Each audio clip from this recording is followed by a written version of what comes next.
So this is Truck Chat with Nate and Joe.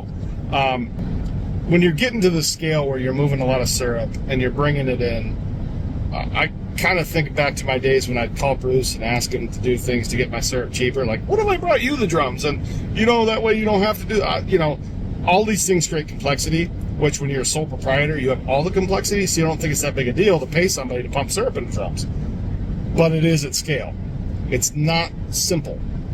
So when people call me looking for syrup and they're friends or acquaintances, and they're like this time of year, we're going to be getting into January, there's not a lot of, there is syrup being made, but not a high volume, and people are looking for syrup because they needed more than what they thought or didn't have the right color. They'll call me and they're looking for 10 drums, 20 drums, 1,500 gallons, and they are pricing me out. Meaning they're going, well, Nate, what would you charge me? And then they're going to go find a farmer who has bulk syrup. And I have so much cost involved with finding the syrup, paying the brokers to ship it to me. And I've got these layers. And then I pay my team to grade it, put it in blends. And I have all this cost built in. It's not worth it to me to sell bulk syrup to anybody for $3 a pound. Because I need to package it and sell it and make, say, $3.50 a pound. But the farmers, they're typically, I say farmers, but I call them like tertiary packers. Little aside, there's primary packers, like $100 million in sales.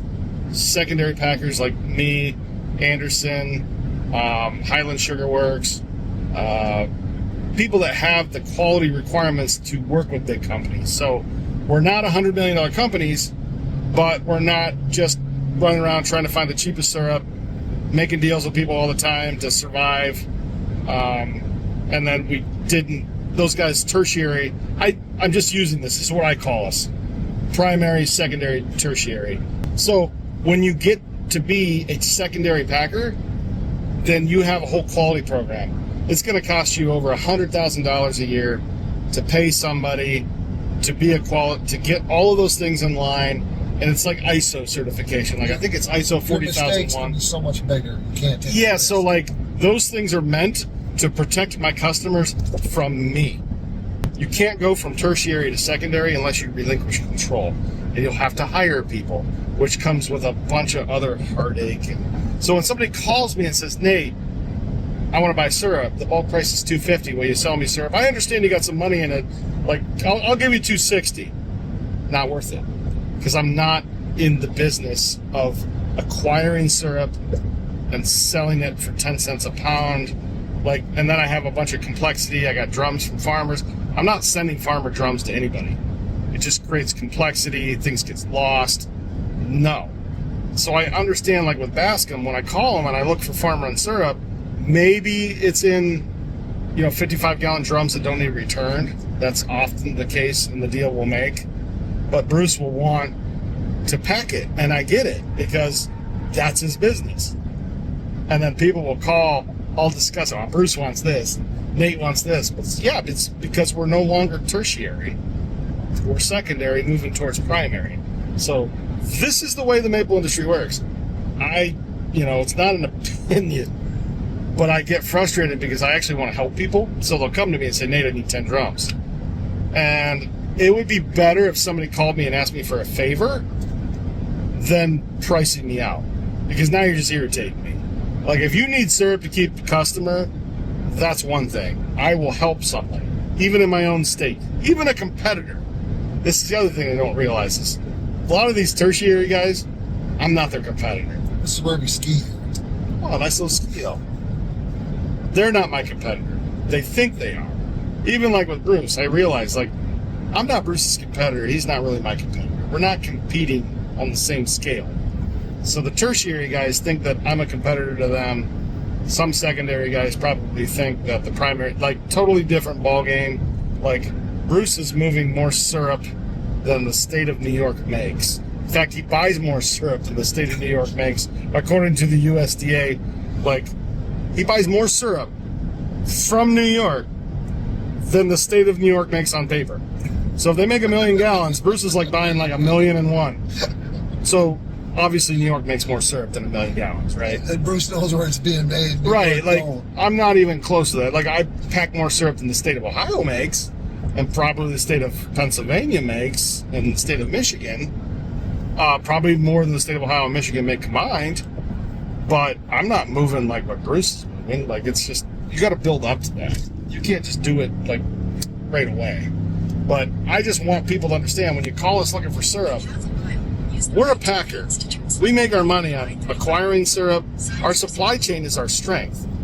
Most of the tertiary guys haven't figured out it's okay to pay somebody to acquire syrup for you. They think there's a competitive advantage, but there isn't. So most big grocery store chains, they actually hear risk when they hear those guys talk.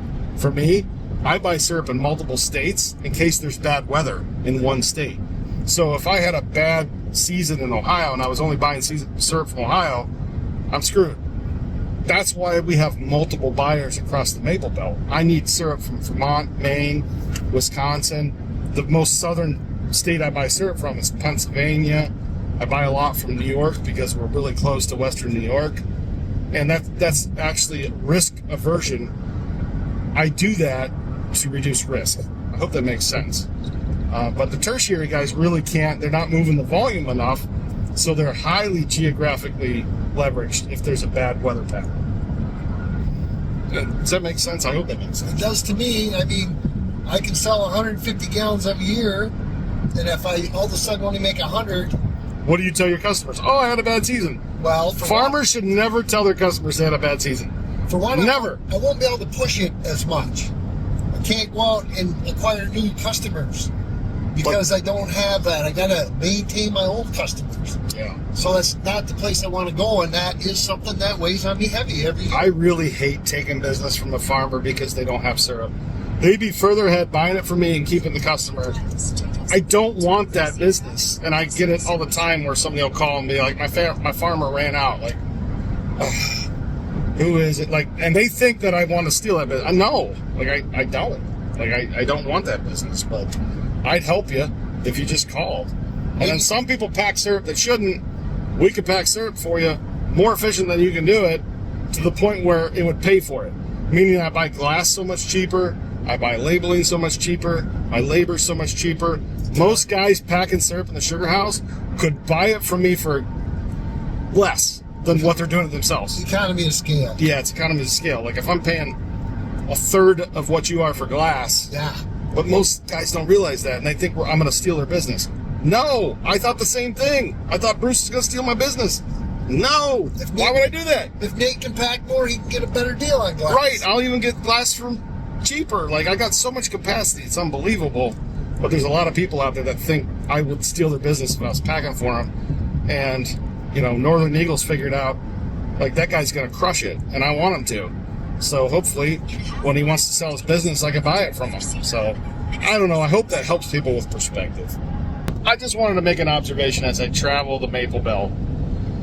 Specifically, I met some farmers in Wisconsin that purchased H2O evaporators. And it's going back a ways. They may have fixed the issues. I'm not sure.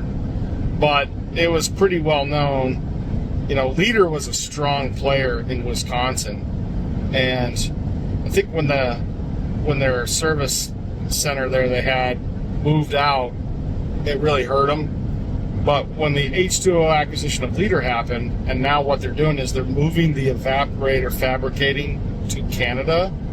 And guys like Joe, what was your experience with the H2O evaporator?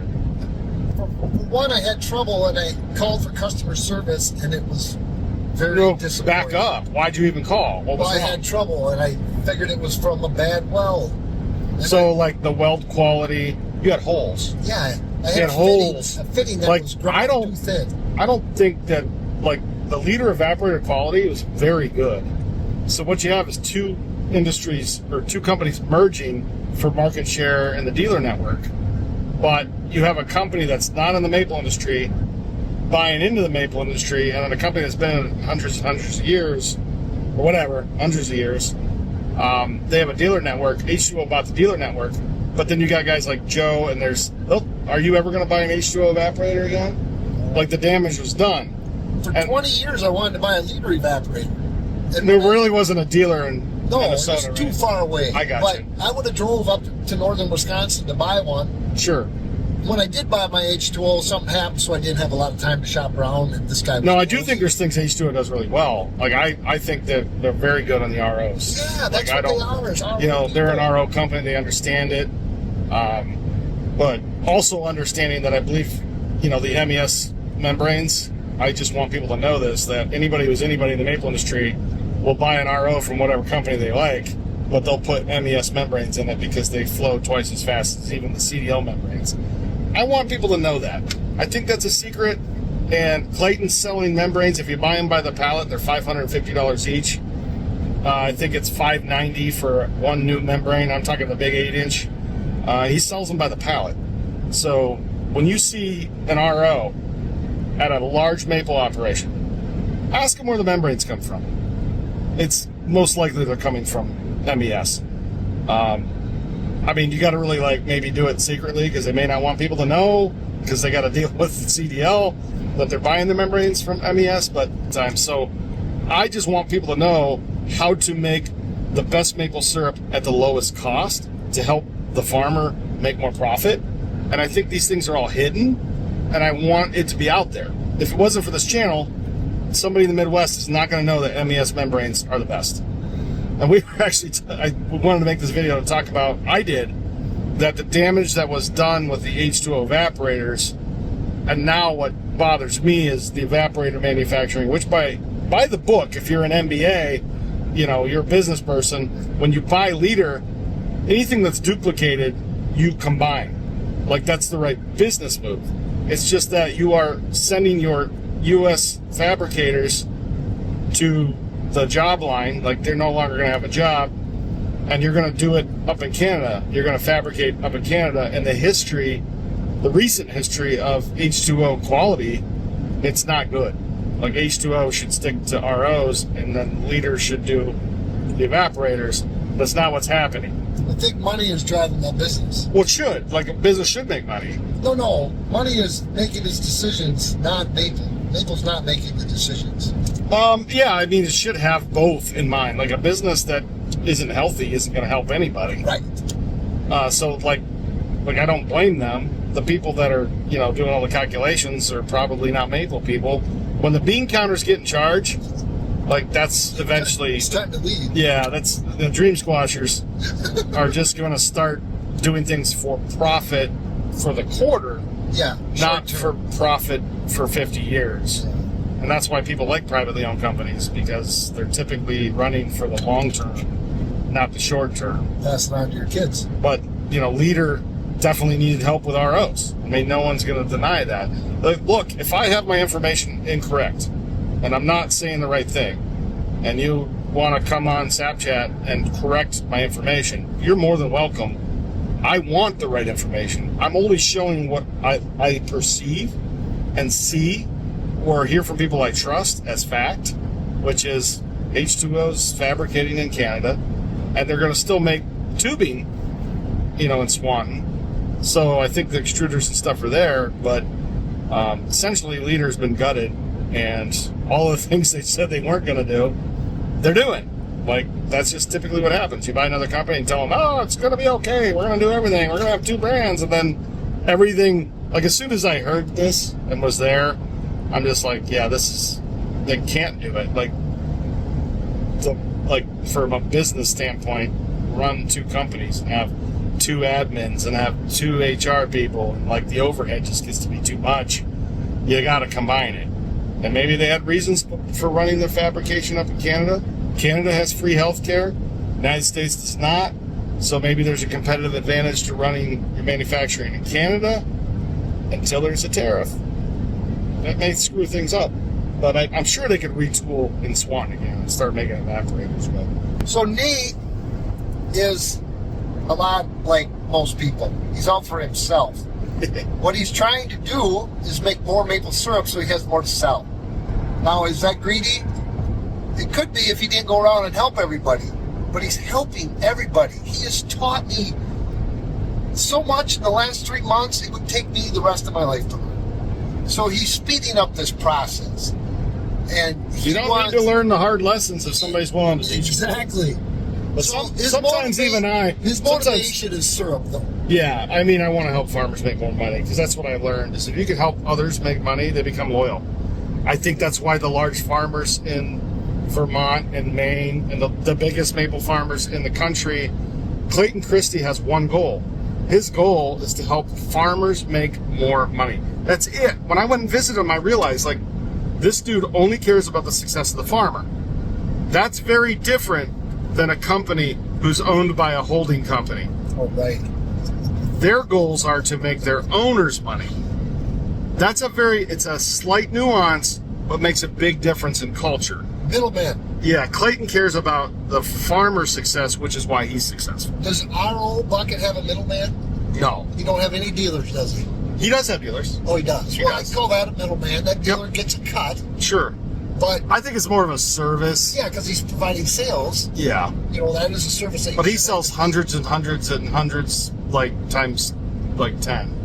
Yeah, yeah. So he's up there as far as volume. Like, I was surprised how many RO buckets were being sold. And I think it's a good thing. Oh, it's a great thing. So he's helping hobbyists. He's touching more maple farmers than any of the big maple equipment companies. And some of those are future Joes or future Right, Nates. exactly. That's exactly what I was going to say. You cannot pick the winners and losers at that small scale. I was a small scale guy. I'm only 150 now, but it's my first generation. I got two twin grandsons. We're going to blow this place up. He's going to get up to 500 gallons. 1,000 gallons. 500 gallons. I really would encourage you to get up to Vermont during the open house and tour some sugar houses. I'll be there to make some suggestions if you see me, because it's eye-opening and it makes you realize, it helps you with scale. Perspective is everything. So when a guy owns Mount Tans, there's some scale there, and it helps you when you see sap running through a 4-inch pipe. That's a lot of sap. So 4-inch is 4 times the volume of 2-inch. It's not double. A 4-inch pipeline of sap is 4 times the volume of 2-inch. But you know what Nate said to 3.8 times. After Nate seen that, he says, "Why am I even pissing around making syrup?" It's true. Like once I met Dan Crocker, and like once I met Sean Dunning, Gary Corey, J.R. Sloan, and really got to see like the volume and just the infrastructure and how they can share information so fast. I mean, one county in this country makes 1/4 of the maple syrup. These guys are sharing information so fast. They are so much further ahead. They're so close to each other geographically that little percentage advantage keeps increasing over time to the point where, yeah, they're the best in the world. And I say in the world because a lot of the innovation, like Joe's inventing spouts, people invent steamaways, check valve spout adapters, like the innovation that Clayton's come up with. The innovation for the maple industry comes from the United States, by and large. So Canada might make 70% of the world's maple syrup. The United States makes 30%. But the innovation, I've noticed the Canadian companies, they wait longer. They're more conservative. I can't believe riding with Joe how many spouts he's sold to how many different people. He's going to have a test market like you wouldn't believe. Americans are more willing to experiment and try and learn. And a lot of the innovation, I'm just being honest, it's coming from the United States. I think it's really important for CDL to have a U.S. base. Where do you think all the innovation's coming from? So there are companies that don't have as strong of a U.S. base. Like I say at DMG, they have some U.S. base, but they don't have the dealer network like they have up in Canada. Lapierre is pretty strong, but innovation by and large is coming from the U.S. maple producers, and I think that's interesting. I don't think if somebody wants to refute that and come on Snapchat and have a discussion with me live, like this is just how I believe or see the world, it's my paradigm, Yeah. I would like to hear another viewpoint, because I'm just a dude that travels and meets guys like Joe. Nate's got an open mind. He's willing to listen. And I have strong beliefs that are weakly held. There you go. Like if you can, I believe this to be true, but if you could show me something that's different, I'm willing to listen. I think most people are. Some people just want to be right. So it doesn't matter. They'll just actually believe something that's completely false. Right. They're more interested in being right, and you can go through life that way. But I actually want to hear it from other people. I love it. Ghostbusters, I love it, man. Okay, so Joe and I were talking a little bit on the way to the airport about like YouTube, the power of the channel, like what it could do. So during COVID, I watched a lot of YouTube. I think we all did. And we watched what we like. And I found some of these outdoor channels to be therapeutic. I loved watching Sawing with Sandy. The guy was always milling lumber. I loved Outdoors with the Morgans. I really like Mike and Melissa Morgan. They've been one of the biggest influences on me. And then I met Sean Spencer from Spencer Lawn Care. And listen, I've met a lot of YouTubers from the Paul Bunyan Show. And I learned how not to treat people from some of them. And I also have learned, no matter how big your channel gets, when you're talking to somebody, look them in the eye. Instead of looking over their shoulder for the next person, like treat them like a person. And there's some people that are so driven for revenue that they forget. Kind of like I was explaining when I was 27 years old selling chemical, you have a young family, you're driven by supporting your family, which is a natural thing. So you're always thinking about Short term. Yeah, your commission, how you're going to afford that minivan because your car needs a new exhaust, and all these things that you have, these pressures of life. And I was, what was his name? Dustin? Yep. I was explaining to Dustin that when I went to grad school and I met other people like plant managers, I started to realize that I should be worried about their profit. Worried about my customers' profit. So where I'm going with this is, I firmly believed 3 years ago that if I started a YouTube channel for Maple and I provided value to the viewers, that I could eventually provide value to other companies like Joe's. This is actually all a case study for me. Joe, are you paying me? No. In fact, I think you bought food one day. Did you buy I didn't buy food. Okay, so I bought the burger the other day. I bought gas. So he bought gas, but here's the thing. He picked me up at the airport. He took me around to cool places. I basically worked for the content. When I first approached the larger maple syrup equipment companies, what I realized is in this industry, compared to the industries my friends are sponsored by, they're sponsored by Toro, Kawasaki, Kohler, Kubota. Like, these guys are sponsored by huge companies, and those companies have budgets for this. The maple industry is so small that we really don't have companies large enough for a content creator. Content creators like Sean Spencer, or, that's their business. Yes, he has a lawn care channel, but his business is actually YouTube. My business will always be maple syrup. It's not ever going to be YouTube, but I do see that there could be value. So I'm in Minnesota. I travel from Minnesota to Maine. Heck, I go past Maine, up into Canada. And I've seen a lot of different things. And if I can connect guys like Joe with guys like Scott Wheeler and Dan Crocker, some of the best maple producers, and they can work on a spout together, it's innovation. This is actually the things people talk about, collaborating, like not in words, but in all reality.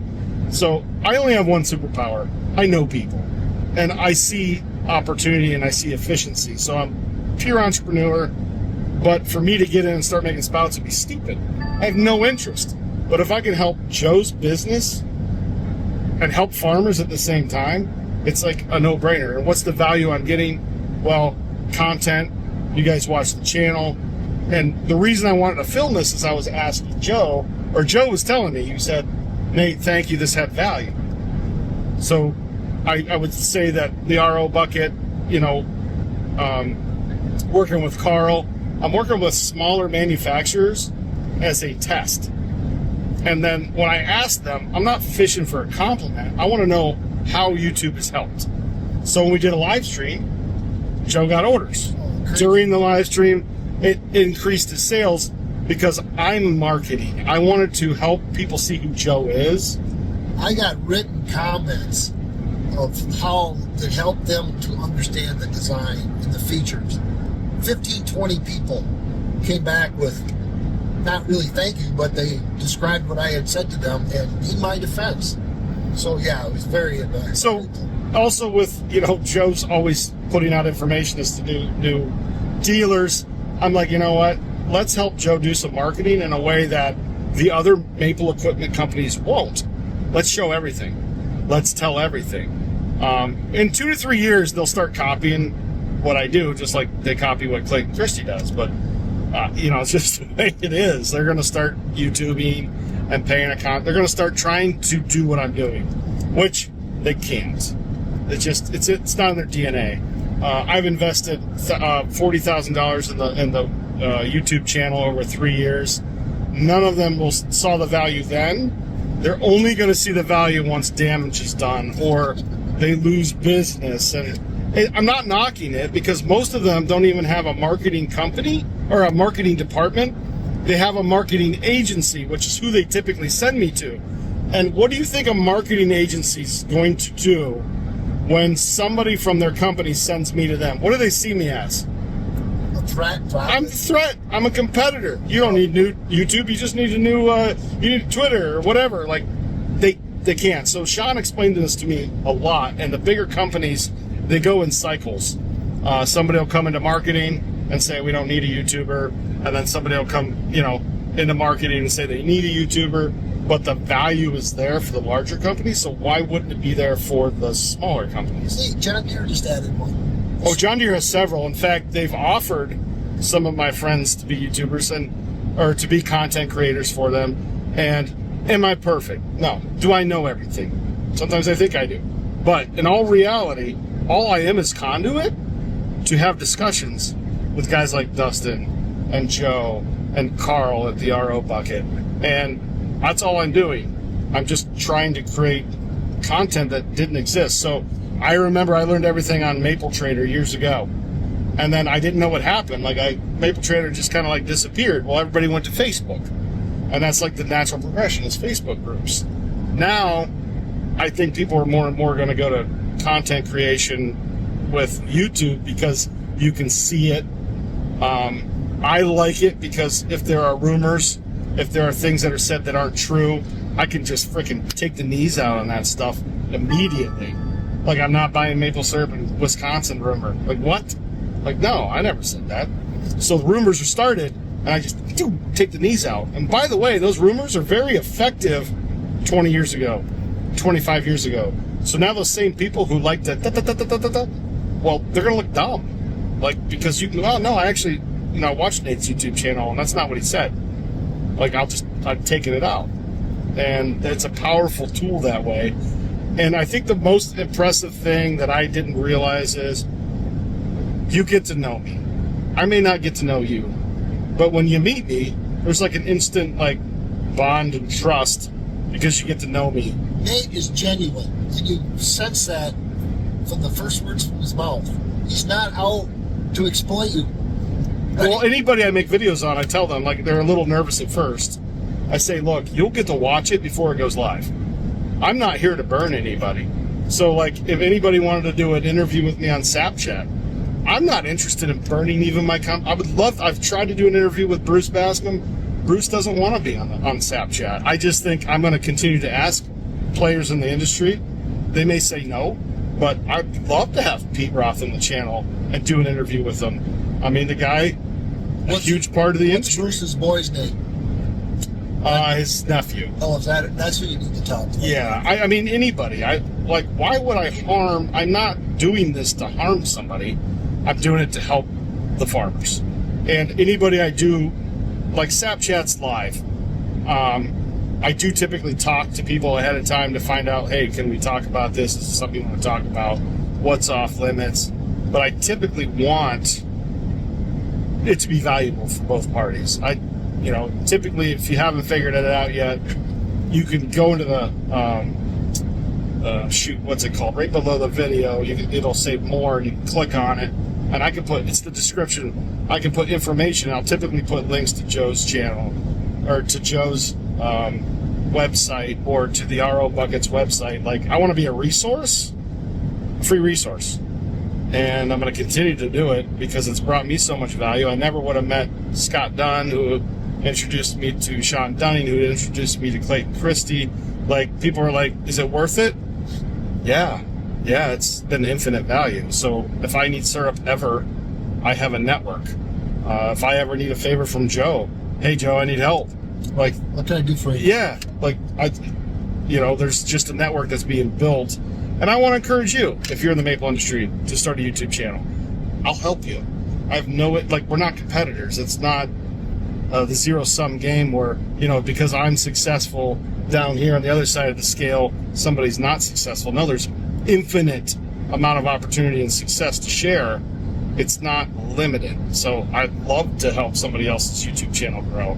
And yeah, that's kind of the gist. Yeah, Nate, you either need to get another or do this full time. I'd love to watch 2 or 3 more creators.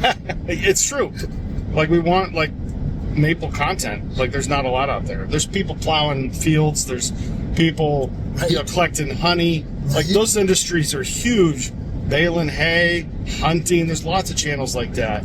There's not a lot of maple content out there. So if there's something you'd like to see, hey, just put it in the comments down below, and we'll try to integrate it into the channel, because it's not about, like, a little bit of it's about what I want to do.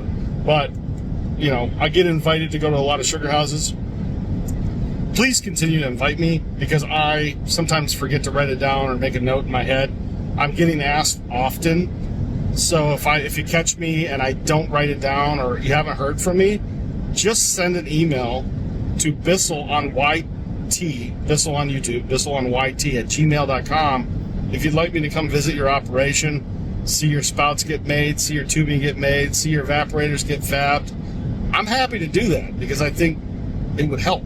It'd help the industry, it'd help you, and I'm happy to do it. I love helping people tell their story, and it's a video they can share with their customers and their family. Listen, I'm going to be dead. This content's still going to be out there. So my grandkids and great-grandkids, they call it evergreen content for a reason. I wish I would have started this much sooner than 3 years ago. But you're typically telling yourself, I don't have time to do it and video it and edit it. And it's true. Like, you just got to work like 20 hours a day and you can do it. But this is a full-time job.